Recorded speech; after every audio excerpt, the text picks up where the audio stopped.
도널드 트럼프 미국 대통령이 세계 각국에 일방적으로 부과한 상호 관세가 조금 전이죠. 오후 1시부터 발효가 됐습니다. 트럼프발 상호 관세와 또 앞으로 진행될 한미 정상회담에 대해서 이 시간에 알아볼 예정입니다. 반도체에 대한 별도 관세는 100%를 내겠다고 예고를 했지요. 미국으로 수출하는 제품의 최저 10%에서 41%에 달하는 상호 관세가 부과가 됩니다. 한국산 제품에는 상호 관세가 15%가 붙고요. 우리 주요 기업들의 우려가 현실화되고 있는 셈인데 일본의 경우를 보면 상호 관세가 일괄 15%가 아니라 기존의 3% 관세에서 15%가 추가되는 사실이 확인이 됐습니다. 그래서 이제 일본이 비상이 걸렸고요. 미국 대통령 행정명령에 따르면 EU만 기존 관세에 포함해서 15%이고 한국과 일본은 기존 관세에 15%를 더하는 것으로 명시가 됐습니다. 박형주 외교안보 전문 칼럼니스트 전화로 연결해서 이 내용 알아보겠습니다. 안녕하십니까? 네, 안녕하세요. 박형주입니다. 어디에 계십니까? 네, 저는 지금 미국의 워싱턴 DC에 와 있습니다. 관세 내용 알아보러 가셨군요. 네, 일도 하고 네. 휴가도 좀 보내고 그럴 겸 겸사겸사 왔습니다. 그렇군요. 트럼프 대통령의 일방적인 관세 폭탄이라고 해도 과언이 아니죠. 네. 그렇습니다. 오늘 오후 1시부터 이제 발효가 됐는데 여기에 대한 내용 어떤 걸 말씀해 주시겠습니까? 네, 말씀하신 것처럼 한국 시간으로는 이제 오늘 오후 1시인데요. 이제 미국 시간으로는 그 동부 시간으로 워싱턴 DC가 있는 동부 시간으로는 7일 딱 0시 1분부터 이제 본격 시행한다라고 이제 미국 정부가 발표를 했습니다. 예. 우리나라를 포함해서 한 10여 개 나라가 이 상호관세 적용이 된 건데요. 그 트럼프 대통령이 지난 벌써 4월이었죠. 4월 2일에 해방의 날이라면서 주요 교역국 제품의 규율의 관세를 물리겠다고 어떻게 보면 말씀하신 것처럼 일방적으로 선포를 했었죠. 그리고 나서 127일 만에 우여곡절 끝에 어떻게 보면은 이 상호 관세가 공식 발효가 된 겁니다. 그 127일 동안에는 관세를 주식시장이 흔들리니까 좀 유예하겠다라는 얘기도 있었고 상대국들을 좀 협박하는 그런 모습도 있었고 그러다가 이제 협상을 거듭하면서 127일 동안 이 관세 폭탄을 맞는 나라 입장에서는 굉장히 힘든 시간을 보냈던 것 같습니다. 그런데 트럼프 대통령은 오늘을 좀 승리의 날로 좀 기억을 하고 싶었었던 것 같아요. 그 미국 동부 시간으로는 굉장히 새벽인데 새벽에 주무시지 않고 그 본인이 만든 SNS죠. 트루 소셜에 이렇게 썼더라고요. 상호 관세가 오늘 자정부터 발효된다. 수십억 달러가 미국으로 흘러들어올 것이다라고 이제 쓴 다음에 딱 자정이 돼서 그 시간에 맞춰서 또다시 자, 지금 자정이 됐다. 이 순간에 수십억 달러 규모의 관세가 미국으로 흘러들어오고 있다. 이렇게 쓰면서 좀 본인은 좀 이 일들을 좀 본인의 업적으로 좀 만들고 싶어 하는 것 같습니다. 그럴 것도 같아요. 누가 이런 일을 밀어붙일 수 있겠어요. 그렇죠. 스콧 베센트 재무장관의 말에 따르면요. 올 한 해 트럼프 이 관세 폭탄으로 인해서 한 3천억 달러, 우리나라 돈으로 하면 이게 414조 원 정도 되는데 이 정도 세수를 걷어올릴 것이다라고 예상을 했는데 올해 상반기에만 벌써 한 330조 원 정도 관세를 이미 수익을 거뒀다라고 좀 그 미국 정부에서는 트럼프 정부에서는 지금 얘기를 하고 있습니다. 미국은 이제 무역에서 이익을 보게 되는데 그걸 강조하고 있는 거고, 근데 실제로 이제 관세로 벌어들인 돈을 미국 국민에게 나눠주는 구상도 있습니까? 이게 상당히 좀 재밌고도 또 우리 한국 사람들 입장에서 좀 얄미운 대목인데요. 그 트럼프 대통령이 얼마 전에 기자 간담회를 했는데 이런 질문을 받았습니다. 그 관세 수입의 일부로 미국인들에게 리베이트 체크, 그러니까 일종의 보상금, 상여금 이런 거라고 볼 수 있는데 이걸 제공하는 방안에 대해서 어떻게 생각하느냐라고 한 기자를 물었는데 트럼프 대통령이 아주 좋은 생각이다. 관세 수입으로 크게는 대부분 나라의 빚을 갚는 데 주력할 것이지만 이렇게 미국 시민들에게도 돌리는 것도 생각하고 있다라고 이제 대답을 했는데 그리고 나서 얼마 안 있어서 그 여당이죠. 공화당의 조시 하울이라는 연방 상원의원이 즉각적으로 관련된 법안을 발의를 했습니다. 그러니까 미국 1인당 최소 $600, 우리나라 돈으로는 이게 한 80만 원 정도 될 텐데 네. 그 정도 돈을 리베이트 체크로 제공하는 법안을 연방 상원에 상정을 했는데요. 이제 이 법안을 상정한 상원의원의 말을 좀 들어보면 트럼프 대통령의 제안처럼 관세 수입의 일부를 열심히 일하고 있는 미국인들이 혜택을 받을 수 있도록 해야 된다라는 그런 이야기까지 했습니다. 좀 법안을 보니까요. 이게 이제 그 소득별로 조금씩 다르게 측정을 하는 것 같은데요. 4인 가정의 경우에는 한 많게는 $2,400까지 이 체크를 받을 수 있을 것 같습니다. 예. 사실상 이제 현금이 되는 건데요. 지난 그 트럼프 일기 때 코로나 팬데믹이 미국을 덮쳤을 때 이때도 그 팬데믹 부양 체크 어떤 국가 경제를 좀 살리겠다 이런 차원에서 그때도 $1,200 그리고 또 2차로 $600를 발행한 적이 있거든요. 예. 제가 공교롭게도 이때 이제 미국에서 일을 하고 있어서 저희 가족도 이 그 팬데믹 부양 체크를 받은 적이 있는데 그러셨군요.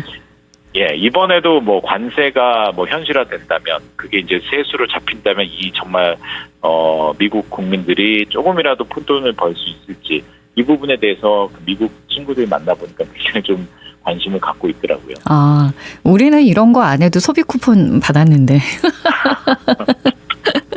아니, 미국 국민들 입장에서는 외국에서 이제 받은 돈을 자신들에게 나눠준다면 마다할 이유는 없는 거잖아요.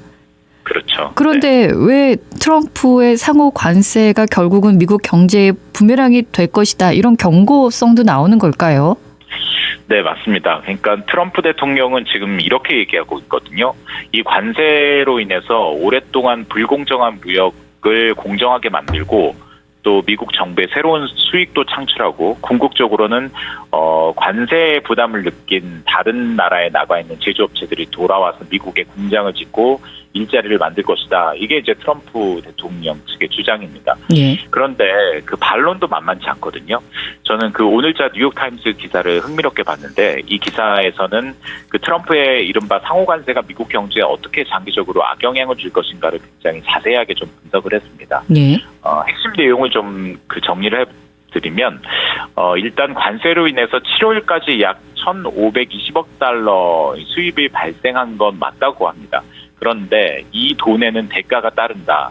그 대가가 무엇이냐 하면 많은 그 기업들이 미국 기업들이 그 주요 외국산 부품의 급증한 비용을 더 이상 감당하기 어렵다는 경고를 내놓고 있다고 합니다. 예. 그러니까 미국에서 어떤 그 최첨단 제품을 만들 때 그 부품들을 다 미국에서 만드는 게 아니라 뭐 우리나라도 그렇고 일본 뭐 베트남 이런 데서 수입을 하잖아요. 예. 그런데 거기에 관세가 더해지니까 그 부품값이 올라가는 겁니다. 그래서 이제 실질적으로 물가 상승률을 보면요. 6월에 가전제품이나 의류, 가구 이런 것들 실질적으로 가격이 올랐다고 하고요.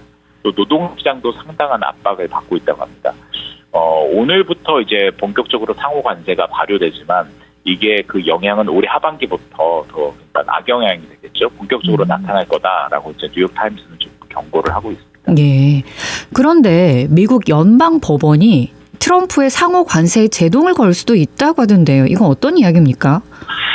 네, 그러니까 트럼프 대통령이 이 관세 상호 관세를 행정명령으로 발표할 때 국가 비상사태를 명분으로 국제 비상경제 권한법이라는 것을 근거로 이제 관세를 부과했거든요. 예. 그러니까 미국 대통령이 행정명령을 발표할 때도 임의로 발표하는 게 아니라 그 국내 어떤 법에 근거를 해야 됩니다. 그래서 이 법을 근거로 지금 국가가 비상사태다라고 얘기를 했는데 근데 이게 지금 이 법을 적용해서 관세를 발효한 것이 적법한가 아닌가 지금 법원에서 지금 다투고 있는 상황입니다. 예. 근데 1심이라고 할 수 있는 미국 국제무역법원에서는요, 지난 5월에 판결이 났는데 이 국제 비상경제권한법이 대통령에게 무제한적인 관세 부과권을 주는 건 아니다라고 판단을 했습니다.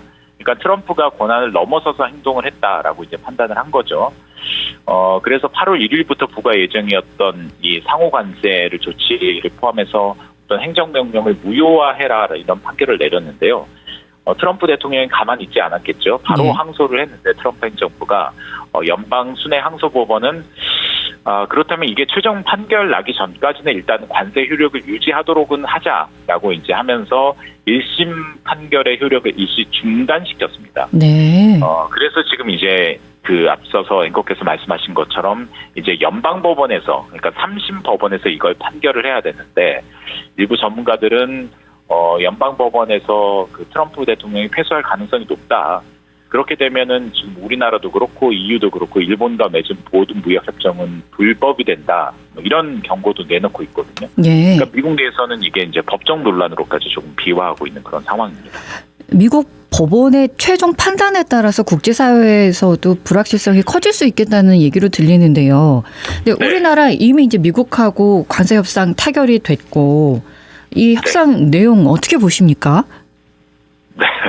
사실 제가 관세 전문가, 뭐 경제 전문가는 아닙니다만, 네. 그 미국 뉴스라든가 여러 가지 국내외 뉴스를 좀 봤을 때 우리나라가 그나마 좀 선방한 것 아닌가라고 볼 수 있을 것 같습니다. 사실 이 협상이라는 것 자체가 좀 약간 기울어진 운동장에서 시작을 한 거거든요. 예. 미국이 그러니까 쉽게 말하면 좀 표현이 거칠겠습니다만, 우리 동네에 와서 장사를 하려면 자릿세를 내놔라라고 지금 한 거거든요. 트럼프 대통령이. 예. 과거에는 받지 않았던 자릿세를 요구한 건데, 그렇기 때문에 이거를 미국 내에서 장사를 하려면 내지 않을 방법이 없습니다. 그러니까 최대한 좀 그 자릿세를 좀 깎아달라. 사실 이런 협상인 거잖아요. 그런데 처음에는 미국이 상호관세로 25%를 부과했다가 이제 최종적으로 합의된 게 이제 15% 인하했으니까 예. 10%포인트 정도 깎은 거죠. 그 대가로 이제 한국에서는 3,500억 달러 대미 투자를 하기로 이제 약속을 했습니다. 그런데 이제 미국 조야에서 좀 몇몇 전문가들 이야기를 들어보니까 한국 정부가 상당히 좀 치밀하게 이 협상을 준비를 한 것 같다라고 하면서 이제 이야기를 한 게, 예. 이 3,500억 달러 대미 투자 가운데 한국 정부가 1,500억 달러는 그 한국과 미국이 그 조선 분야 협력 펀드를 마련을 해서 투자를 하겠다라고 이제 발표를 했거든요. 네. 그러니까 그 뭐 선박 건조라든가 선박 유지, 보수, 정비, 또 조선 기자재, 이런 조선업 생태계 전반을 포괄적으로 우리나라랑 미국이 협력을 하자, 이런 프로젝트를 만들자라고 이제 얘기를 한 거거든요. 네. 근데 지금 그 미국 정부에서 굉장히 힘들어하고 있는 부분이 그 선박 부분입니다. 왜냐하면 이제 미국은 2차 세계대전이 끝난 이후에는 더 이상 뭐 큰 함정을 이용해서 그 전쟁을 할 일이 없을 것이다라고 생각을 해서 그 조선업에 그렇게 큰 투자를 하지 않았거든요. 예. 그런데 지금 중국과의 경쟁이라든가 모든 것들이 해양에서 이루어지고 있기 때문에 사실 선박 조선업을 부흥시키는 건 미국 정부의 발등에 불입니다. 예. 그런데 한국 정부는 아시겠지만 뭐 일본과 함께 세계 최고의 그 조선업을 보유하고 있는 나라잖아요. 그렇기 때문에 이 기술이라든가 이런 그 인프라, 인력들을 미국과 함께 우리가 펀드를 만들어서 미국 너네들의 그 선박에 있어서 조선업에 있어서 어려운 것을 도와주겠다라고 하는 그런 접근이었기 때문에 이 협상이 굉장히 좀 그 트럼프 측에서 굉장히 반겼던 제안이라고 합니다. 예. 그리고 또 이제 이재명 정부에서 굉장히 꾀를 낸 게 이 프로젝트의 이름을 그 미국의 트럼프 대통령의 대표적인 그 캐치프레이즈가 마가, Make America Great Again이잖아요. 그런데 이 이름을 따서 Make American Shipbuilding, 그러니까 조선업 Great Again, 미국의 조선업을 다시 부흥하게 만드는데 한국도 협력하겠다, 이런 접근을 한 거거든요. 예. 그러니까 이런 준비는 굉장히 좀 치밀했다라고 이게 미국 조야에서 이제 평가를 하고 있는 것 같습니다. 그렇군요. 그런데 이제 그 잘 협상을 했습니다만 사실 우리가 뭐 악마는 디테일에 있다고 하잖아요. 이번 협상의 합의가 굉장히 좀 포괄적이고 어떤 부분은 좀 모호한 부분도 있습니다. 예. 예를 들어서 이번 합의는 그 비관세 장벽 일부를 완화하겠다, 이런 것에 대해서 양국이 노력을 하겠다라는 그 부분이 명시가 돼 있는데, 이 비관세 장벽 일부 완화, 이걸 어느 정도까지 또 어떤 항목들을 넣을지, 이 부분이 굉장히 좀 쟁점이 될 수 있거든요. 예. 국내에서 문제가 됐던, 과거 문제가 됐던 그 미국산 쇠고기 그 원령 수입 제한이라든가 예. 그 쌀 수입을 완화한다던가 이런 것들이 이제 다 비관세 장벽에 해당되는 건데, 예. 여기서 표현이 일부 완화라고 했기 때문에 한국이 생각하는 일부 완화와 또 미국이 생각하는 일부 완화가 다를 수 있잖아요. 사실 이런 것들은 좀 더 이제 강론으로 가면 좀 쟁점이 될 수 있는 그런 사안들이라고도 볼 수 있을 것 같습니다. 예. 반도체에 대한 별도 관세도 100%를 예고하고 있기 때문에 네. 문제가 좀 있어 보이고요. 이제 25일로 보도가 지금 나오고는 있습니다. 한미 정상회담 이재명 정부와 이제 트럼프 대통령 간에 여기서는 어떤 내용들이 오고 갈까요? 네, 그 대통령실에서 사실상 이제 공식적으로 발표를 하는 일만 남았는데요. 이제 협상을 정상회담을 하게 된다면, 일단 이재명 정부 출범 이후에 첫 한미 정상회담이잖아요. 네. 그렇기 때문에 가장 중요한 것은 무엇보다도 두 정상이 만나서 좀 그 케미스트리를 좀 맞추고 라포를 형성하는 게 가장 중요할 텐데요. 하지만 쟁점으로 들어갔을 때는 조금 머리 아플 수도 있습니다. 일단 관세 협상, 관세 청구서는 일단락했습니다만 네. 트럼프발 안보 청구서를 좀 이제 이번에 만난다면 본격적으로 좀 다루게 되지 않을까 싶습니다. 지금 회담에서 한미동맹 현대화 의제가 정면으로 다뤄질 가능성이 있다라는 게 이제 한국 언론에서 나오고 미국 언론에서 나오고 있거든요. 예. 이 동맹 현대화라는 게, 그러니까 뭐 예를 들어서 주한미군 규모라든가 주한미군의 역할 변화, 또 한국군의 역할 확대, 또 한국의 국방비 증액, 전시 작전 통제권 전환, 이렇게 굉장히 다양한 쟁점들이 놓여 있습니다. 그러니까 미국 정부는 그 한국 정부에게 한국 정부가 한국이 잘 살게 됐으니까 안보에서 있어서도 많은 부담을 해라. 그리고 한반도에서만 머물지 말고 그 넘어서도 동맹으로서 역할을 해라. 이런 요구들을 계속하고 있거든요. 네. 아무래도 한미 정상회담에서는 이 문제들을 굉장히 좀 본격적으로 이번에 좀 논의하는 그런 정상회담이 될 것 같고요. 예. 그리고 또 어떤 성격의 공동성명이 나올지 이 부분도 굉장히 좀 눈여겨봐야 합니다. 왜냐하면 그 새 정부 출범 이후에 미국도 그렇고 한국도 그렇고 첫 그 정상회담이기 때문에 예. 여기에서 어떤 문서에 어느 정도의 합의 내용이 들어가느냐, 이것이 이제 앞으로 4년 그리고 멀게는 5년 동안 한미 관계의 어떤 큰 로드맵이라고 할 수 있거든요. 네. 그렇기 때문에 어떤 내용이 담길지 이 부분도 좀 지켜봐야 될 것 같습니다. 예. 이 내용도 이제 추후에 결정이 되면 다시 한번 알려주시고요. 지금 몇 시입니까, 미국은? 지금 이제 곧 동이 트려고 하는데요. 한 새벽 5시 50분이 지났습니다. 저희가 네. 잠을 너무 일찍 깨워서 죄송합니다. 네. 미국에서 전해주실 좀 가벼운 소식들도 있나요? 제가 미국 왔더니 굉장히 좀 신선했던 게, 네. 어떤 쇼핑몰을 가더라도 K-팝, 한국 음악이 나오더라고요.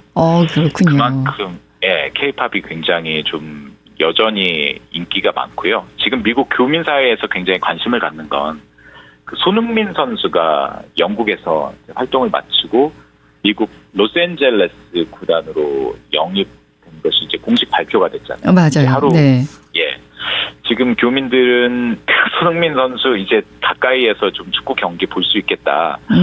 우리가 LA나 이런 데서 경기하면 그 단체로 응원 가서 좀 우리 손흥민 선수의 길을 살려주자, 한국의 힘을 보여주자, 이런 얘기들이 그 커뮤니티에 많이 올라오고, 네. 그래서 이게 좀 최근에는 좀 큰 화제거리가 되고 있는 것 같습니다. 거기에 박형주 기자님도 계시는 거 아닙니까?